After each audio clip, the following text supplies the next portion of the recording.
John Adams, our first vice president, aptly described our Constitution in his words as, quote, the single greatest effort of national deliberation that the world has ever seen. And so it was. But we all know the summer of 1787 didn't just happen. It was preceded by the summer of 1776 and the signing of our Declaration of Independence, whose magisterial words continue to echo into our time, that we as Americans hold certain truths to be self-evident, that all men are created equal and endowed by their Creator with certain inalienable rights, and that among these are life and liberty and the pursuit of happiness. With those words, America laid the foundations for a government whose purpose, in the words of President Abraham Lincoln, was, and I quote, to elevate the condition of men, to lift artificial weights from all shoulders, to clear the paths of laudable pursuit for all. As the words inscribed on the walls of these national archives read, this building holds in trust the records of our national life and symbolizes our faith in the permanency of our national institutions.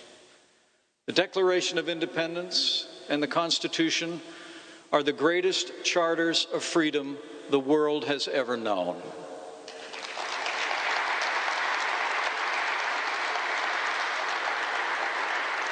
The character of our people and the principles enshrined there are the reason for our nation's unparalleled success.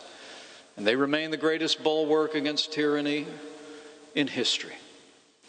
And the reason is simple. Our founders knew history. Sadly, we live in a time when too many are forgetting history today. Thomas Jefferson warned that, quote, if a nation expects to be ignorant and free in a state of civilization, it expects what never was and never will be. But sadly, we live in a time when some seek to erase our history and deny our nation's relentless march toward a more perfect union. As President Trump has observed, in too many of our schools and universities, millions of young people are educated by those who seek to wipe out our history, defame our heroes, erase our values, and indoctrinate our children. But we gather here today, soon to hear from the President of the United States, as Americans who are committed to affirming the greatness of this nation and the ideals of our founders.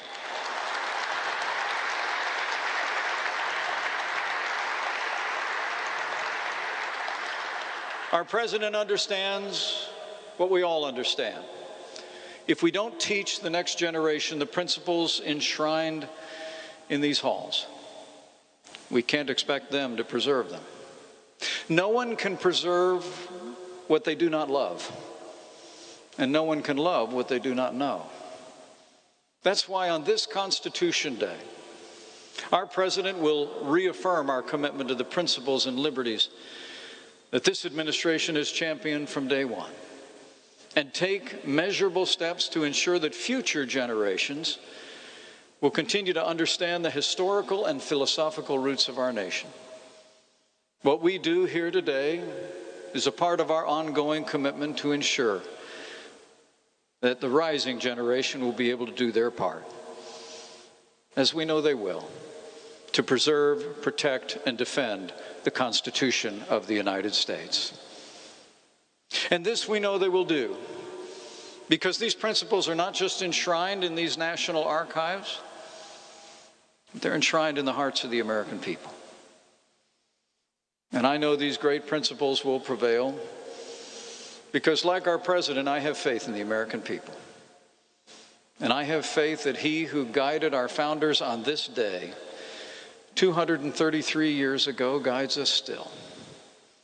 For as the father of our Constitution, James Madison, reflected on this day, and I quote, "It is impossible not to perceive in it a finger of that almighty hand which has been so frequently and signally extended to our relief at critical stages of the revolution. So it's Constitution Day in America.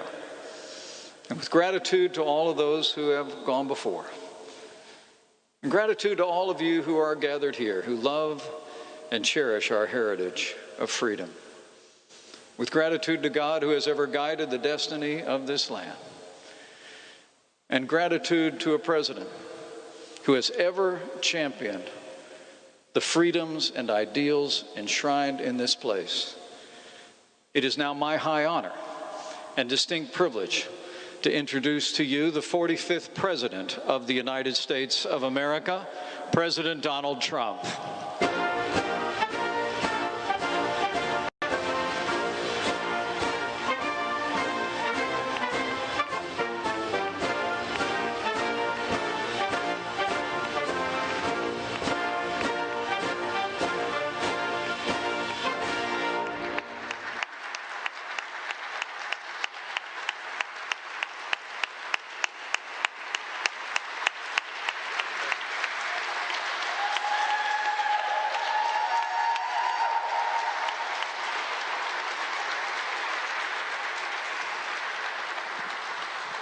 Thank you very much. Thank you, Mike, great Vice President. I'm truly honored to be here at the very first White House Conference on American history, so important.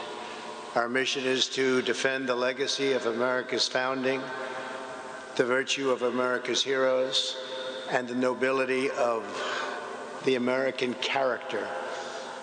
We must clear away the twisted web of lies in our schools and classrooms and teach our children the magnificent truth about our country. We want our sons and daughters to know that they are the citizens of the most exceptional nation in the history of the world.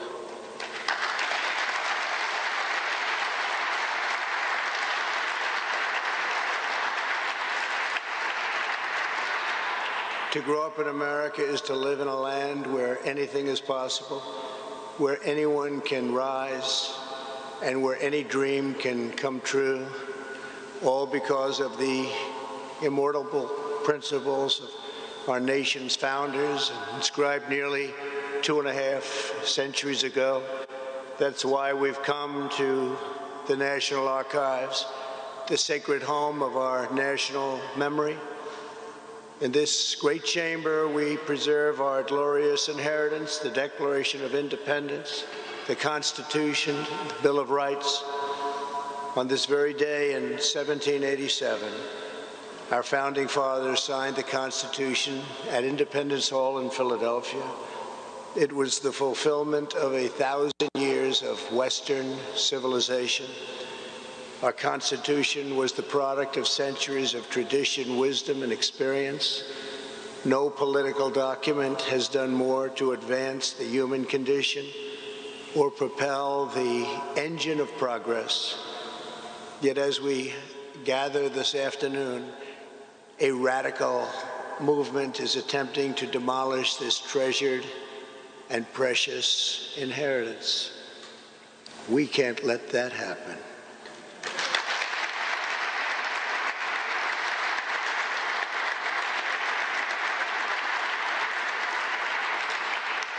Left-wing mobs have torn down statues of our founders, desecrated our memorials, and carried out a campaign of violence and anarchy.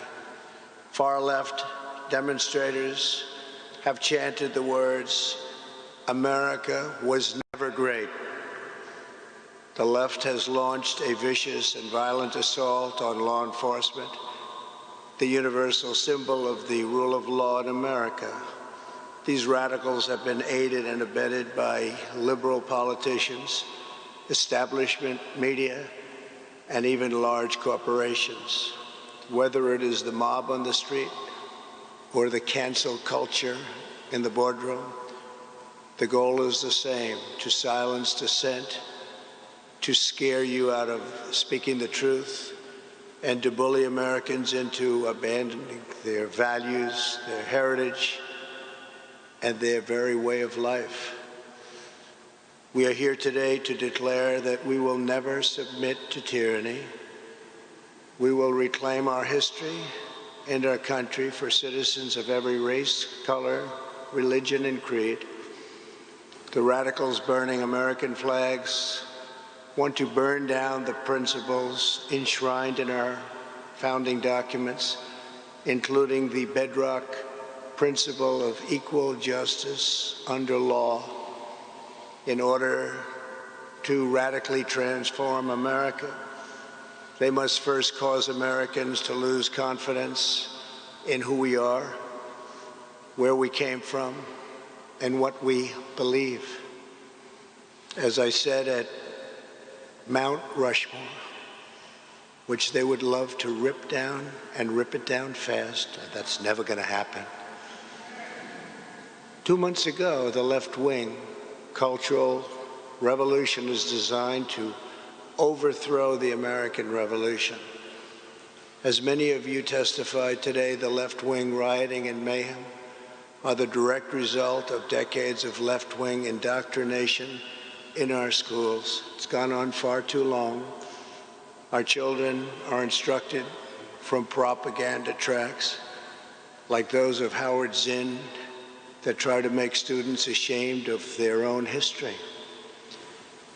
The left has warped, distorted, and defiled the American story with deceptions, falsehoods, and lies. There is no better example than the New York Times totally discredited 1619 Project. This project rewrites American history to teach our children that we were founded on the principle of oppression, not freedom. Nothing could be further from the truth. America's founding set in motion the unstoppable chain of events that abolished slavery, secured civil rights, defeated communism and fascism, and built the most fair, equal, and prosperous nation in human history.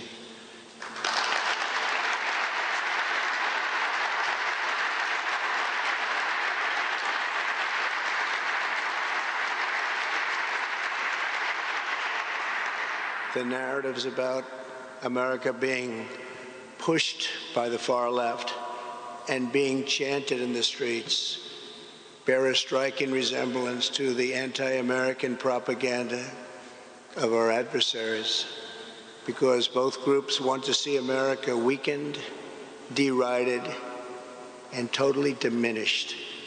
Students in our universities are inundated with critical race theory. This is a Marxist doctrine, holding that America is a wicked and racist nation, that even young children are complicit in oppression, and that our entire society must be radically transformed. Critical race theory is being forced into our children's schools. It's being imposed into workplace trainings, and it's being deployed to rip apart friends, neighbors, and families. A perfect example of critical race theory was recently published by the Smithsonian Institution. This document alleged that concepts such as hard work, rational thinking, and the nuclear family and belief in God were not values that unite all Americans, but were instead aspects of whiteness. This is offensive and outrageous to Americans of every ethnicity, and it's especially harmful to children of minority backgrounds who should be uplifted, not disparaged. Teaching this horrible doctrine to our children is a form of child abuse in the truest sense of those words. For many years now, the radicals have mistaken Americans' silence for weakness, but they're wrong. There is no more powerful force than a parent's love for their children and patriotic moms and dads are going to demand that their children are no longer fed hateful lies about this country. American parents are not going to accept indoctrination in our schools, cancel culture in our work, or the repression of traditional faith, culture, and values in the public square. Not anymore.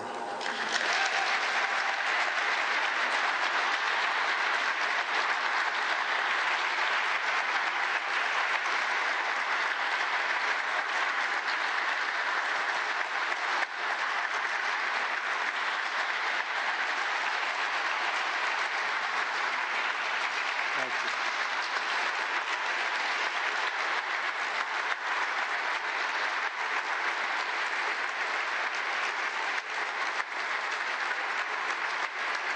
Thank you. Thank you very much. We embrace the vision of Martin Luther King, where children are not judged by the color of their skin, but by the content of their character. The left is attempting to destroy that beautiful vision and divide Americans by race in the service of political power. By viewing every issue through the lens of race, they want to impose a new segregation, and we must not allow that to happen. Critical race theory, the 1619 Project, and the crusade against American history is toxic propaganda, ideological poison that, if not removed, will dissolve the civic bonds that tie us together, will destroy our country. That is why I recently banned trainings in this prejudiced ideology from the federal government and banned it in the strongest manner possible.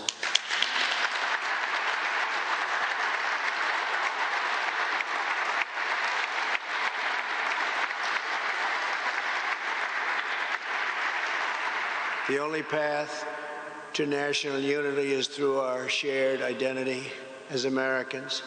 That is why it is so urgent that we finally restore patriotic education to our schools. Under our leadership, the National Endowment for the Humanities has awarded a grant to support the development of a pro-American curriculum that celebrates the truth about our nation's great history.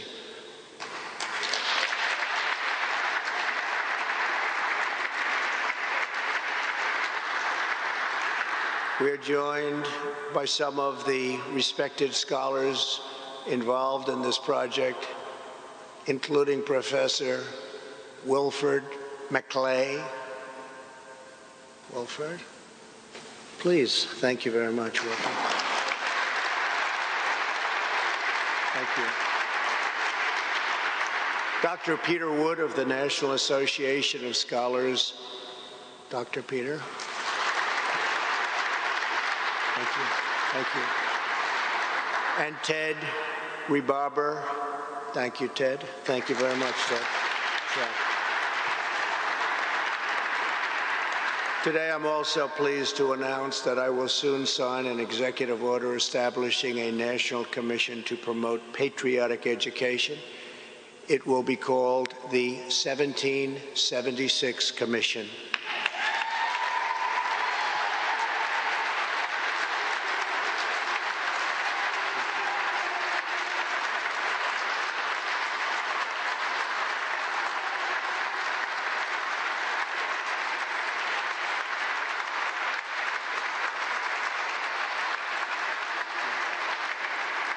Thank you. It will encourage our educators to teach our children about the miracle of American history and make plans to honor the 250th anniversary of our founding. Think of that, 250 years. Recently, I also signed an executive order to establish the National Garden of American Heroes, a vast outdoor park that will feature the statues of the greatest Americans who have ever lived. Today I'm announcing a new name for inclusion. One of the 56 signers of the Declaration of Independence was a patriot from Delaware. In July of 1776, the Continental Congress was deadlocked during the debate over independence. The delegation from Delaware was divided. Caesar Rodney was called upon to break the tie. Even though he was suffering from very advanced cancer, he was deathly ill. Rodney rode 80 miles through the night, through a severe thunderstorm, from Dover to Philadelphia, to cast his vote for independence. For nearly a century, a statue of one of Delaware's most beloved citizens stood in Rodney Square, right in the heart of Wilmington.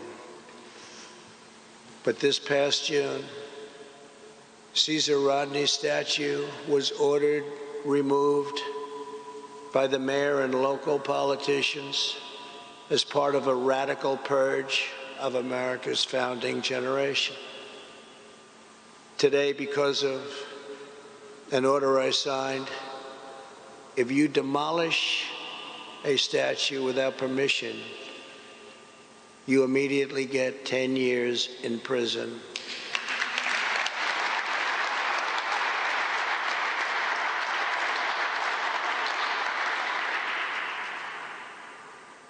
And there have been no statues demolished for the last 4 months, incredibly, since the time I signed that act. Joe Biden said nothing as to his home state's history and the fact that it was dismantled and dismembered and a founding father statue was removed. Today, America will give this founding father, this very brave man who was so horribly treated, the place of honor he deserves. I am announcing that the statue of Caesar Rodney will be added to the National Garden of American Heroes.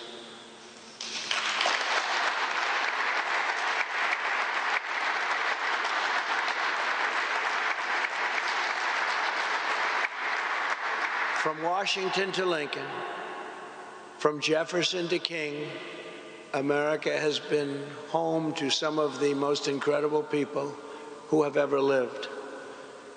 With the help of everyone here today, the legacy of 1776 will never be erased. Our heroes will never be forgotten. Our youth will be taught to love America with all of their heart and all of their soul. We will save this cherished inheritance for our children, for their children, and for every generation to come. This is a very important day. Thank you all once again for being here. Now I will sign the Constitution Day proclamation. God bless you and God bless America. Thank you very much.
Right, there you have it. President Trump speaking at the White House Conference on American History at the National Archives Museum in our nation's capital.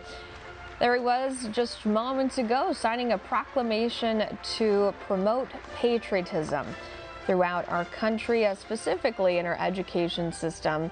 Today's event, of course, comes on Constitution Day, recognizing the signing of the U.S. Constitution on this day 233 years ago. President Trump reiterating his administration's promise to preserve, protect, and defend the Constitution. He reflected on the principles which the U.S. was founded on, including equal justice under the law. The president slammed the radical left for wanting to transform America, he says, vowing to never let this happen under his administration.